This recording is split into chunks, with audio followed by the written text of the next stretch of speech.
Shop അടയ്ക്കാൻ നേരത്താണ് wife പറഞ്ഞൊരു കാര്യം എനിക്ക് ഓർമ്മ വന്നത്. ഉണ്ണിയേട്ടാ, എനിക്ക് ഹാൻഡ് വർക്ക് ചെയ്ത ബ്ലൗസ് ഉണ്ടായിരുന്നല്ലോ കടയിൽ, എന്തായി?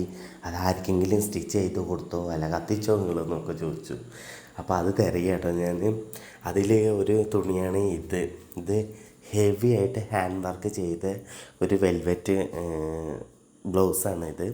അത് നമ്മൾ റിസപ്ഷനൊക്കെ ഇടാൻ പറ്റിയ രീതിയിലുള്ള അത് മനസ്സിൽ കണ്ടിട്ട് ചെയ്തതാണ്. ഞാൻ ഈ ഒരു മോഡൽ തന്നെ എൻ്റെ ഒരു കസ്റ്റമറിന് ചെയ്തിട്ടുണ്ടായിരുന്നു. അത് കണ്ടപ്പോൾ ഞാൻ മനസ്സിൽ വിചാരിച്ചു ആദരിക്കും ഇങ്ങനെ ചെയ്താൽ നന്നായിരിക്കും എന്ന് വിചാരിച്ച് വർക്ക് ചെയ്യിച്ചതാണ്. ഇത് ഇപ്പോൾ ആദരിക്ക് സ്റ്റിച്ച് ചെയ്യാൻ പറ്റിയ തുണികളൊക്കെ തന്നെ കേട്ടോ. കട്ട് പീസ് ഉണ്ട് ഇതിൽ. ലൈനിങ് എടുക്കാൻ പോയപ്പോഴുള്ള കട്ട് പീസ് കാണുമ്പോൾ വാങ്ങണതുണ്ട്. പിന്നെ അതിൻ്റെ കൂട്ടത്തിലാണ് മറ്റേ 2 ബ്ലൗസ് കിട്ടിയത്.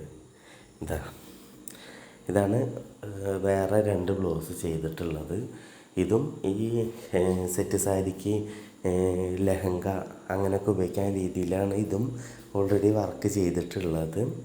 ഫുൾ പൊടിയാണ്. സത്യം പറഞ്ഞാൽ ഞാൻ മാസങ്ങളോളമായി ഈ വർക്ക് ചെയ്ത് വെച്ചിട്ട് ഇതിൻ്റെ ഇടയ്ക്ക് ആദ്യമൊക്കെ ഒരുപാട് ഡ്രസ്സ് അടിച്ചെങ്കിലും ഇത് എനിക്ക് ഓർമ്മയിലേ കിട്ടിയില്ലായിരുന്നു. അപ്പോൾ ഇത് എങ്ങനെയുണ്ടെന്ന് ഈ 3 ബ്ലൗസ് നമുക്ക് തുറന്ന് നോക്കാം. ഇതാണ് ഒരു ബ്ലൗസ് ഉള്ളത്. മൈപ്പീലിയൊക്കെ വരുന്ന രീതിയിൽ ഒരു അമ്പലത്തേക്കൊക്കെ ഇട്ട് പോകാൻ പറ്റിയ രീതിയിലൊക്കെയുള്ള സെറ്റ് സാരിക്ക് സെറ്റ് മുണ്ടിന് നമുക്കൊരു ലെഹങ്ക കേരള സെറ്റിന് ഉപയോഗിക്കാൻ രീതിയിലാണ് ഇത് വർക്ക് ചെയ്തിട്ടുള്ളത്. ഇതും ഞാൻ വർക്ക് ചെയ്ത് കൊടുത്തിട്ടുണ്ടായിരുന്നു കസ്റ്റമറിന് ഒരു എൻഗേജ്മെൻറ്റിന്. അപ്പോൾ അത് കണ്ടപ്പോൾ ഇത് എനിക്ക് ഇഷ്ടപ്പെട്ടിട്ടുണ്ടായിരുന്നു.